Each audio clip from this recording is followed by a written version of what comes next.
Баршаңызға қайырлы күн. Бүгін осындай сап-сары жұмыртқасыз холодильникте 2-3 айлап сақтай беретін қамырдың құрамымен бөлісемін. Ол үшін 1 стакан суға 1 шай қасық куркума және 1 шай қасық тұзды жақсылап араластырып, суымызды аз-аздан құйып, қамыр илейтін боламыз. Қамырымызды барынша қатты илегеніміз жақсы, өзінің формасын сақтап тұру үшін елеп болғаннан кейін 15-20 минутқа демалуға қойып қоямыз.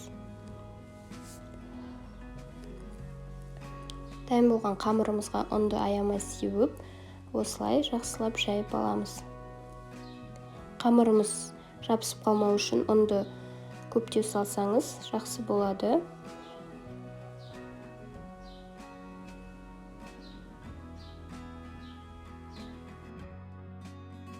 Қамырымыздың формасы сақталу үшін 2 шетін басып қана, ортасына қатты баспай, осылай жаятын боламыз. Себебі біздің қамырымыздың екі жағы қап-қалың, ортасы жұқа болып кетуі мүмкін.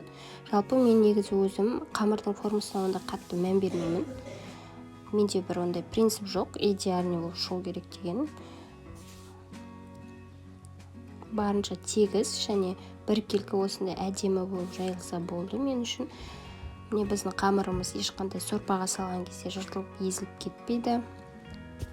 Енді қамырымызды сақтау үшін мен арнайы пакет сатып алған жоқпын.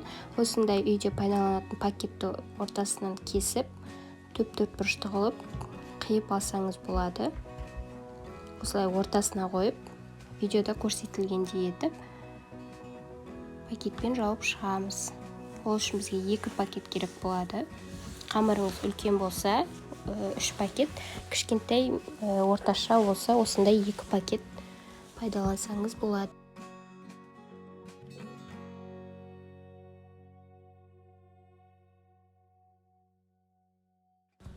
Осылай жабыспайтындай етіп барлығын орап шығамыз. Қорықпасаңыз болады. Бұл қатқан кезде де, еріген кезде де, тамаққа салатын кезде өзінің формасында және жабысып қалмайды. Барлығын дайындап болғаннан кейін осылай пакетке салып қоямын. Холодильникке сала берсеңіз болады. Холодильник болғанда морозильникке саласыз. Міне біздің қамырымыз дайын болды. Енді екінші жасалу жолын көрсетемін. Ол үшін қамырыңызға осылай көптеу етіп ұнды сеуіп аласыз. Оқтамен орап, өзіңізге керек формада кесіп аламыз. Егер де сізге менің осы рецепттерім ұнап жатқан болса, және де басқа рецепттерім каналымнан қарап ұнатып жүрген болсаңыз, менің каналыма тіркеліп, комментарий жазып, лайк басып, өз ойыңызды білдіре кетіңіз. Міне осылай формасы шыққаннан кейін бір-бірінің үстіне осылай қойып шығамыз. Дәл видеода көрсетілгендей істеңіз, және пакетке салып, ешқандай орамаймыз. Дәл осылай сақтасаңыз да болады. Менің ақпаратым сізге пайдалы болды деген ойдамын. Барлықтарыңызға рахмет, ас болсын.